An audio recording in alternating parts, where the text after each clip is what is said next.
to meet those continuing education needs. But today we're just going to talk about what could we do as a community. So it's even beyond the scope of us as social workers and clinicians. It's beyond the scope of our respective roles here at Parker. But this is what can we do as adults, as parents, as community members? I mean, the other day I was with my family, my wife and my daughter, and we were in the car getting gas at 33rd Street and Greenmount. And so we went to the gas station there, and it was like some woman who was like clearly on crack, and she's like coming to me, and I saw her like 40 yards away, and I'm like, no, I don't have it. Come over here, right? So don't come. And she was like, you know, and then there was a guy, 2 seconds later, there's a guy who was clearly drunk, who comes to me and says, "Can I have 8 cents?" And I'm like, I never heard that. I was like, no. He's like, "I need 8 cents urgently right now." And I'm like, no. So my daughter's in the car, I'm pumping the gas, and she's like, "Mom, can you lock the door? The door's locked." And she's like, "Yes, the doors are locked. Hurry up, Michael." And I'm pumping the gas and we get in. The point of that story is like alcoholism and substance abuse. It is so pervasive in our communities, and our children are exposed to it. I mean, even my daughter with that example, she was exposed to it. Now, how she's going to interpret that, that is yet to be seen. I mean, what she shares with little things to me in terms of what her thoughts are about people who beg for money, people who are, using substances and so forth. And we have conversations about that. And that's one thing that I do like about living in Baltimore City, that you can have, some honest conversations about a lot of things, homelessness, mental illness, alcoholism, substance abuse, because it's all right there in your face, versus living in a gated community in the county or just somewhere where it's hidden, where all of that abuse is behind the doors. It's not like straight in your face. So we do have these honest conversations. But our children are going to be exposed to it, whether it's going to be through a peer, talking to them about it, if they're looking at it on a video, if they have family members that are using substances. So different variables, just seeing how is it integrated within our community. A lot of these communities, I can go down and just tell you, just name off a street, and you can say, oh man, that's a drug community, right? And based on what part of the city that I would say, you would know what type of drug it is that's sold on that street. And that's really hard, and it is a harsh reality. So the foundation, some of the things we're going to talk about is just some of the foundations for substance abuse prevention. Okay, so we'll discuss some prevention alternatives and why this is a public health issue. I mean, people are getting incarcerated. People are losing their families. They're losing their lives because of drugs and alcohol. Excuse me. For a long time, for years, drinking and driving has been a major source of fatalities and injuries within our country. That's no secret. But now you add on cell phones, and those numbers are getting even higher. And when you have youth who are drinking, driving, and using drugs, it's hard to multitask. Just playing the radio, following your navigation system, talking on the phone, texting. Those things are all difficult to do while you're driving, and then you add some different influences, some substances rather, and that could really be the appetite for some really horrible destruction as well. The early use of the substance, it increases the risk. So the average age of the onset of the user is, who can tell me, Kim or Angela? Do you guys remember this? I'll put you guys on the spot. You didn't know. It's one digit. 8. Close. 9. Yeah, she got it. She was listening last. Yeah, 9 years old is normally the onset. And when you think back when you were 9 years old, I mean, your parents or somebody in your family may have done something that was totally inappropriate, like give you a little sip of their beer or dip a fork in a glass of wine and let you sip off of it, and put some Jamaican rum in the top, give that to you. At least that was my experience, and I was like, this is kind of nice. I'm curious. I like this, right? And then you get older, and then you get a little craving. So that's when it starts. But you either witness those family members drinking, or you get introduced to it by a peer, or through the media. Like now, it's like you look at television, these videos that are on television. Is my God, like anything that you ever imagine is all available to you on television, right? And you look at these videos, it's like, man, you don't even got to look at porn now. You just go and turn on one of these videos and look at these women shaking in bikinis and thongs, and if you do the late night videos, it's like, oh my God, like you don't need to have pay extra for your cable to get that. But people are in those videos that are drinking and smoking weed, and you have movies like Scarface and all of these other movies that really talk about drug distribution and really glorifies those things. So it makes it look like you're invincible, right? Makes it look like this is something that is awesome to get involved in, and children are very impressionable. Children are very impressionable. My daughter, I always talk about her in my training, but she's 6 years old. With some of the things that, her peers are talking about at 6 years old, she's starting to become conscious about that, like how she looks and what she dresses and how her hair is going to be. And if this boy, she likes, what? Boy, liking you, but she's already getting started. So she's ready, she's ready.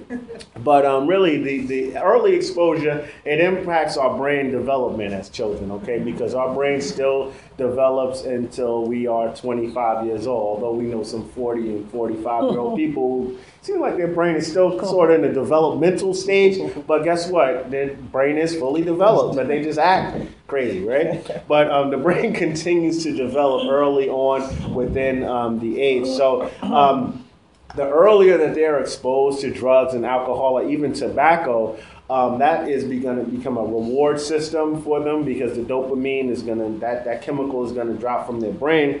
So it becomes something that you become used to. You become used to having these bad habits. You're more readily available for this.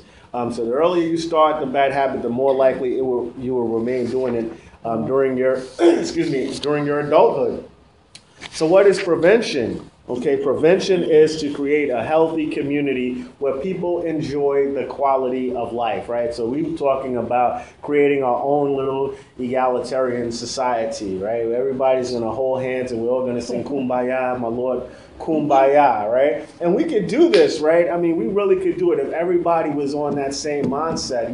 Unfortunately, we have a lot of people who are walking around on this land, in this earth, that are just taking up oxygen, right? They're just sucking oxygen and just living life, and it's like life is just going on. It's like those Spike Lee movies when the people will be like walking and it's like they're floating, and it's like, are they walking or are they on a little conveyor belt floating around? And they're just taking up life. But I mean, for active people like us, we're out there, and I say us because, we're all in the same profession. We're all doing things differently for different communities, so we care, right? And we want to teach that to other people. So the families that we work with, as well as the children that we serve, we care about them, and we want to see some changes, within their lives and within the community. I mean, I think it's easy for us to kind of say, man, these politicians should be doing something. Man, if, my mama would have smacked me upside the head if I did these things. We could always put the blame on someone else, but sometimes we have to get out of our comfort zone and take the responsibility and say, hey, look, why are you doing this? I can remember when I was working in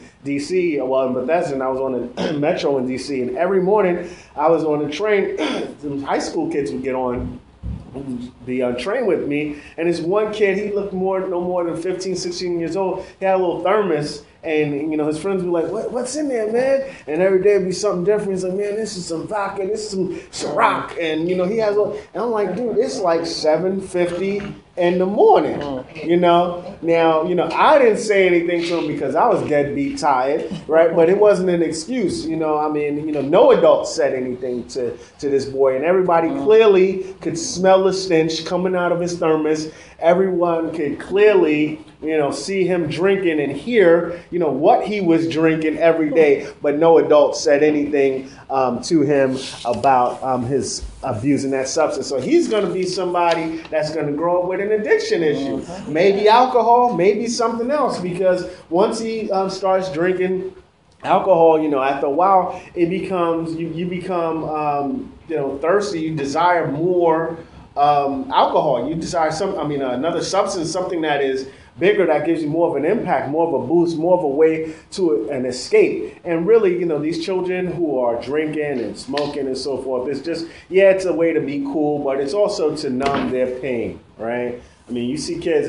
seeing this kid drink every morning on the train, I'm like, okay, he had to really experience something horrible last night. Like, his family life doesn't really seem like, the Huxtables. If he's drinking 8 a.m. every day for breakfast, like, that's an indicator that there's some really horrible things that this child is being exposed to. So my point is, it's really just trying to take a grassroots approach and really just mobilize families and really just continuously educate folks about the prevention, because we can't put it on actors and celebrities and folks that, in the mainstream. I mean, we can, but we also have to hold ourselves responsible to making the changes that we want within our community as well. I was talking to my wife last night, and I was upset because I said, man, all of these conventions are in D.C. They had the Deltas were out there a couple of weeks ago. They just had the Civil Rights, the 50th anniversary out there. They just had a million Muslim march yesterday in D.C. But no one showed up. Right. Well, they said it was more like a dozen. Right. Well, they're going to downplay it because of the religion and 9/11. So I don't know if it was. I don't know. I didn't follow it. But I don't know. Yeah, it was really a 9/11 troopers rally. Okay. If they were exposed, because there weren't any Muslim people there. Oh, really? Wow. That That could have been a setup too. Yeah. That could have been a setup. Yeah. I didn't understand. A million Muslims in one place, and okay, I digress. But on 9/11, right? But my point is, it's like all of these things are happening in D.C. that is really progressive. I mean, for that community. So just think about the Deltas and the Million Man March, all of these events that are going on a national level in D.C., but none of this stuff is happening in Baltimore, right? It's sort of like we're the forgotten city. The only thing that's happened in Baltimore, you guys can correct me if I'm wrong, is this drag race that went on the other day. And for me, it was a drag, right? That drag race was a drag because I couldn't even get downtown, so I didn't even want to go and patronize any of these businesses. We have the men come out. The 300 men march. And which was a little over 300. So that was positive, right. Something that happened recently. A lot of people came out for that. Yeah, but we don't really have a lot like on a national scale. I mean, Charlotte had the Democratic National Convention there.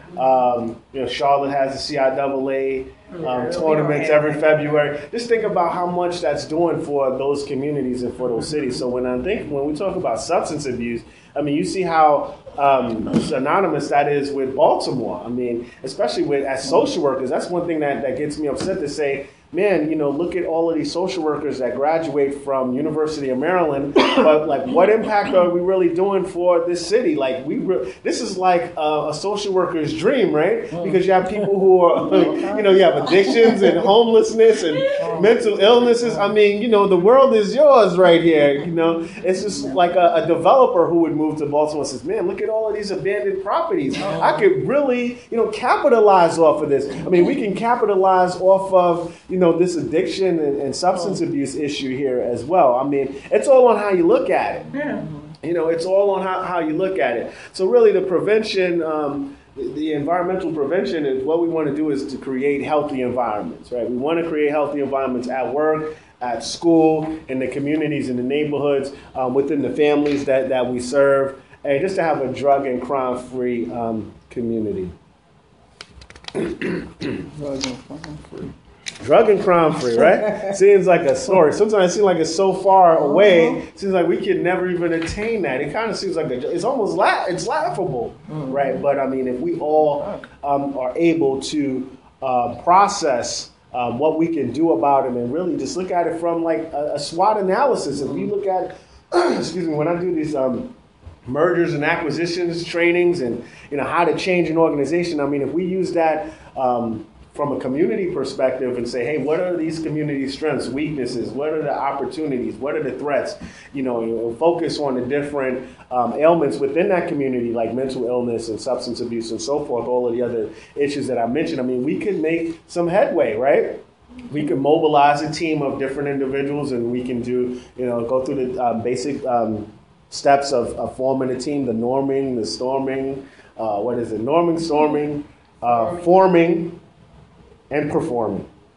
Yeah, norming, storming, forming, and performing. Okay, so we did those 4 steps and really integrated all of the knowledge that we have right now is really, to really make an impact on our community. I mean, it's really awesome. I mean, we have more power than we really know that we have, right? I agree, because like you were saying earlier about, we could easily say, because I feel like the mayor sucks and she's a hindrance to the city. That's just my opinion.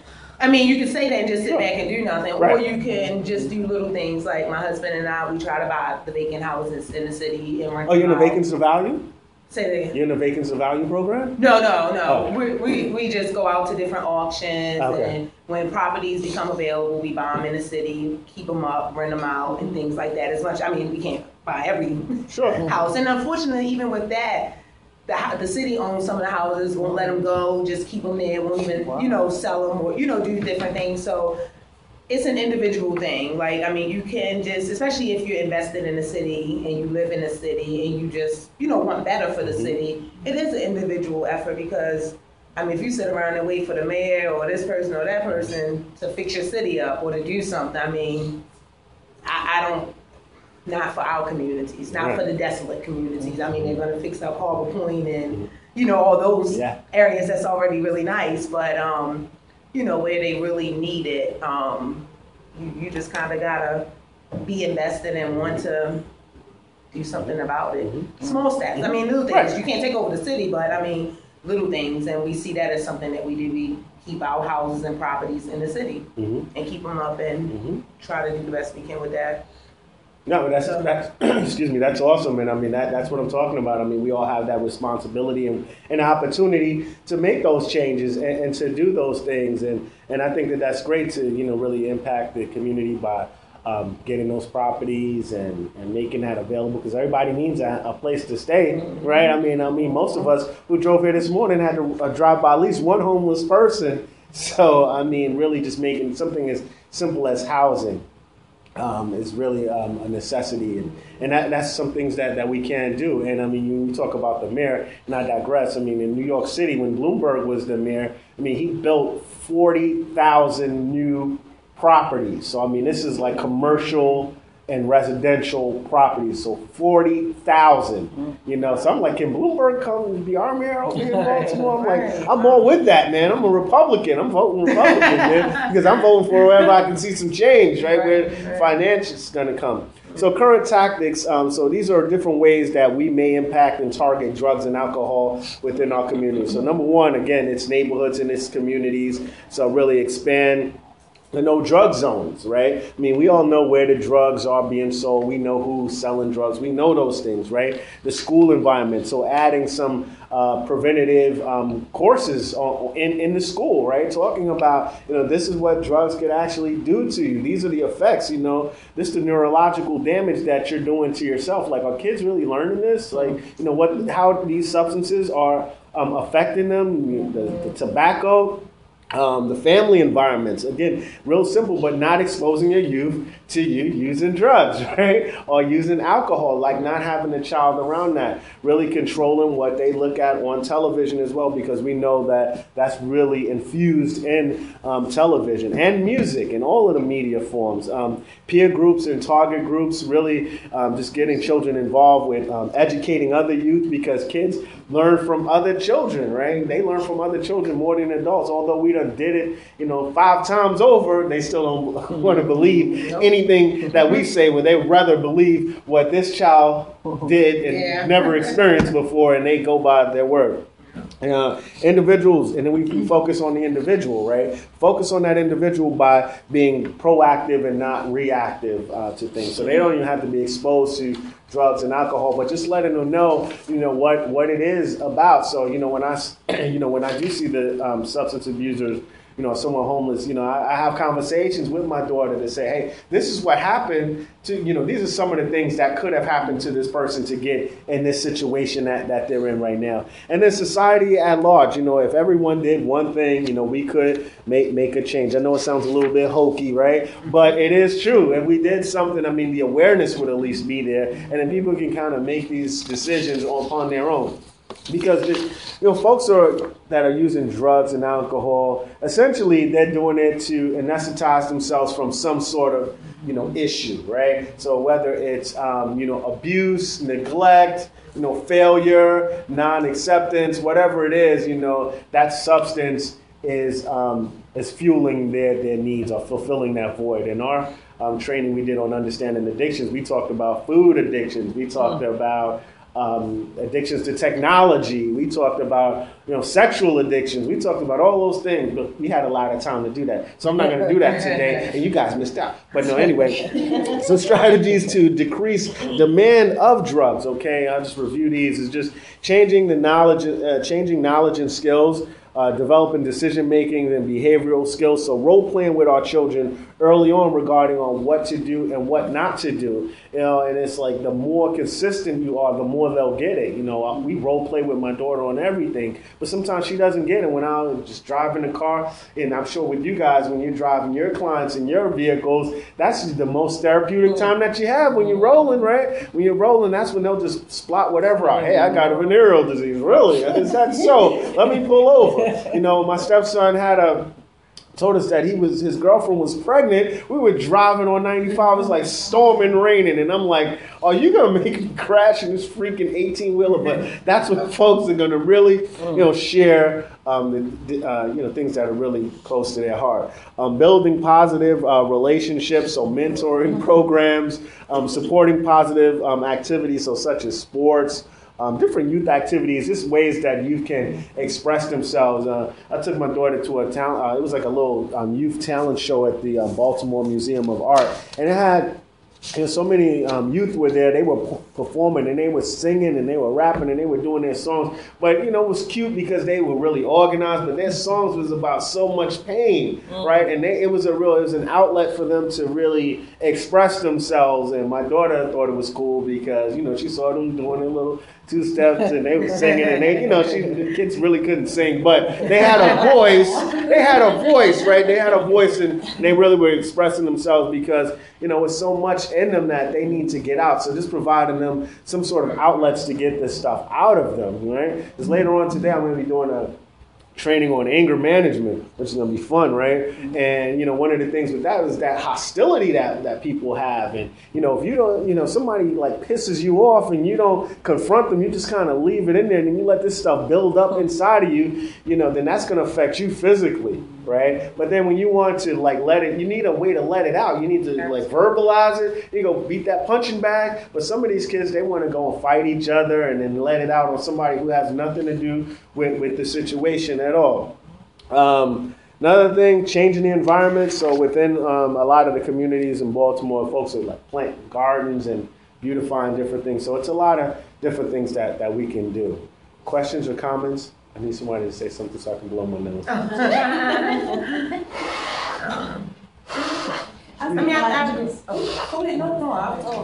funny because I was thinking about beautifying the neighborhood.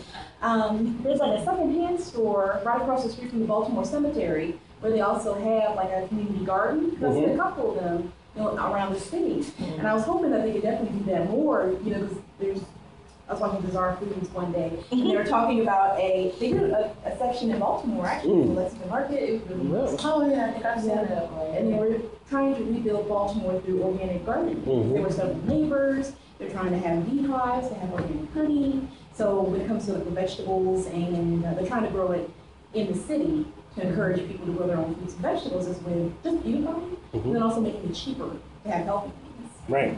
So that's really interesting. And that's a great idea. With oranges, lemons, blueberries, and raspberries. Oranges and lemons are still holding on. And then everything else died. Yeah. But it was a try. We were trying to get Keep trying.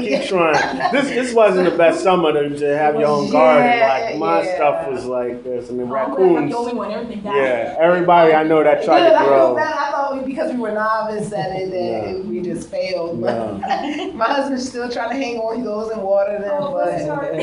Yeah. Yeah, it's tough. It was really tough. We didn't get a lot of sunshine. It was cold. It wasn't really like seasonally appropriate for like a week in July, and then now it's really. And we get another one, right? I'm like, man, I should still go plant my potatoes out back there. I digress. Okay, but change. All right, environmental prevention. Change aspects of the environment that contribute to the use of alcohol and drugs. So limit access to substance abuse. So not having liquor stores on every corner. Ooh, that's a thought. Let's try that. Let's see if that can impact the community. Think it will? I think so. Make these people who own these stores in these communities do something for the community. That really